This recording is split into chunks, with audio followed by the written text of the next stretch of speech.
নমস্কাৰ বন্ধু বান্ধৱীসকল সকলোকে মোৰ অন্য এটি ভিডিঅ'লৈ স্বাগতম জনাইছোঁ। আজি মই আপোনালোকৰ বাবে ৰাম মন্দিৰৰ বিষয়ে এক্সামত আহিব পৰা 20টা কাৰেণ্ট এফেয়াৰ্ছৰ মষ্ট ইম্পৰ্টেণ্ট কুৱেশ্যন লৈ আহিছোঁ। তো ভিডিঅ'টো স্কিপ নকৰাকৈ শেষলৈ চাই থাকিব। আজিৰ প্ৰথম প্ৰশ্নটো হৈছে অযোধ্যা কোনখন ৰাজ্যত অৱস্থিত? ইয়াৰে শুদ্ধ উত্তৰটো হৈছে গ উত্তৰ প্ৰদেশ। অযোধ্যা উত্তৰ প্ৰদেশ ৰাজ্যত অৱস্থিত। নেক্সট কুৱেশ্যনটো হৈছে কোনখন নদীক অযোধ্যাৰ ইতিহাসৰ সাক্ষী বুলি গণ্য কৰা হয়? ইয়াৰে শুদ্ধ উত্তৰটো হৈছে অপশ্যন ক সৰজু। সৰজু নদীক অযোধ্যাৰ ইতিহাসৰ সাক্ষী বুলি গণ্য কৰা হয়। নেক্সট কুৱেশ্যনটো হৈছে কোন তাৰিখে ৰামলালৰ আজীৱন পবিত্ৰ হ'ব? ইয়াৰে শুদ্ধ উত্তৰটো হৈছে 22 জানুৱাৰী 2024। 22 জানুৱাৰী 2024 তাৰিখে ৰামলালৰ আজীৱন পবিত্ৰ হ'ব। নেক্সট কুৱেশ্যনটো হৈছে কিমান সময়লৈ চলিব ৰামলালৰ প্ৰাণ প্ৰতিষ্ঠা ভূমি মুহূৰ্ততা? ইয়াৰে শুদ্ধ উত্তৰটো হৈছে খ 84 ছেকেণ্ড। নেক্সট কুৱেশ্যনটো হৈছে শ্ৰীৰাম মন্দিৰৰ কমপ্লেক্সৰ চাৰিকোণত কি আছে?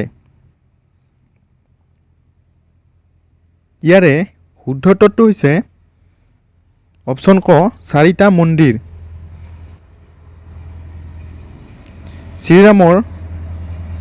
শ্ৰীৰাম মন্দিৰৰ কমপ্লেক্সৰ চাৰিকোণত 4টা মন্দিৰ আছে।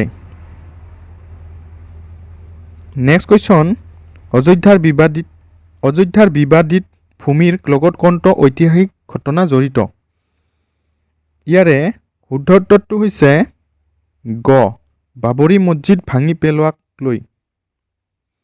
নেক্সট কুৱেশ্যনটো হৈছে অযোধ্যা ৰাম মন্দিৰৰ ভূমি পূজন আৰু আধাৰশিলা কেতিয়া কৰা হৈছিল? ইয়াৰে শুদ্ধ উত্তৰটো হৈছে অপশ্যন নম্বৰ খ 5 আগষ্ট 2020। নেক্সট কুৱেশ্যন ৰামলালৰ নতুন প্ৰতিমূৰ্তিৰ উচ্চতা কিমান? ইয়াৰে শুদ্ধ উত্তৰটো হৈছে অপশ্যন খ 51 ইঞ্চি। ৰামলালৰ নতুন প্ৰতিমূৰ্তিৰ উচ্চতা হৈছে 51 ইঞ্চি। নেক্সট কুৱেশ্যন শ্ৰীৰামৰ জন্মস্থান অযোধ্যাক আন কি নামেৰে জনা যায়? ইয়াৰে শুদ্ধ উত্তৰটো হৈছে অপশ্যন খ সাকেত। নেক্সট কুৱেশ্যনটো হৈছে শ্ৰীৰাম মন্দিৰৰ উচ্চতা কিমান? ইয়াৰে শুদ্ধ উত্তৰটো হৈছে অপশ্যন ক 161 ফুট। শ্ৰীৰাম মন্দিৰৰ উচ্চতা 161 ফুট। নেক্সট কুৱেশ্যন ৰাম মন্দিৰত কিমান স্তম্ভ আছে? ইয়াৰে শুদ্ধ উত্তৰটো হ'ব অপশ্যন ক 392। ৰাম মন্দিৰৰ 392টা স্তম্ভ আছে। নেক্সট কুৱেশ্যন ৰাম মন্দিৰত কিমান মণ্ডপ আছে? ইয়াৰে শুদ্ধ উত্তৰটো হৈছে অপশ্যন খ 5টা মণ্ডপ। ৰাম মন্দিৰত 5টা মণ্ডপ আছে। নেক্সট কুৱেশ্যনটো হৈছে তলৰ কোণে অযোধ্যাত ৰাম মন্দিৰ নিৰ্মাণ কৰিছে? ইয়াৰে শুদ্ধ উত্তৰটো হৈছে অপশ্যন ঘ চন্দ্ৰকান্ত সম্পুৰা। নেক্সট কুৱেশ্যনটো হৈছে কাৰ দ্বাৰা নিৰ্মাণ কৰা হৈছে ৰাম মন্দিৰ?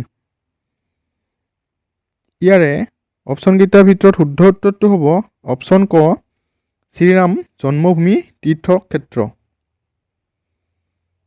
নেক্সট কুৱেশ্যন হৈছে কিমান ফুট দীঘল অযোধ্যাত জ্বলি আছে অনন্য ধূপডাল? ইয়াৰে শুদ্ধ উত্তৰটো হ'ব অপশ্যন ঘ 108 ফুট। নেক্সট কুৱেশ্যনটো হৈছে বাবৰি মছজিদ ভাঙি পেলোৱাৰ সময়ত উত্তৰ প্ৰদেশৰ মুখ্যমন্ত্ৰী কোন আছিল? ইয়াৰে শুদ্ধ উত্তৰটো হ'ব অপশ্যন গ কল্যাণ সিং।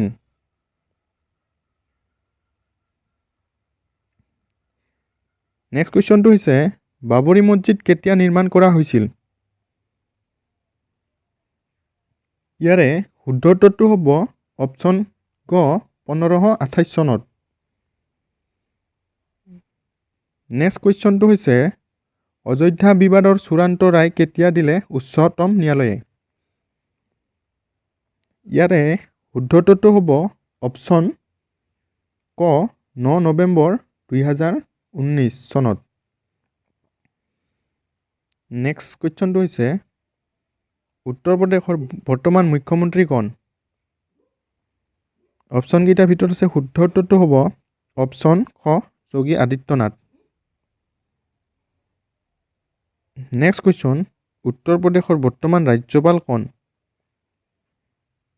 অপশ্যনকেইটাৰ ভিতৰত শুদ্ধ উত্তৰটো হ'ব অপশ্যন গ আনন্দীবেন পেটেল। নেক্সট কুৱেশ্যন হৈছে অযোধ্যাৰ পৰিৱৰ্তী নাম কি আছিল? ইয়াৰে শুদ্ধ উত্তৰটো হ'ব অপশ্যন খ ফৈজাবাদ।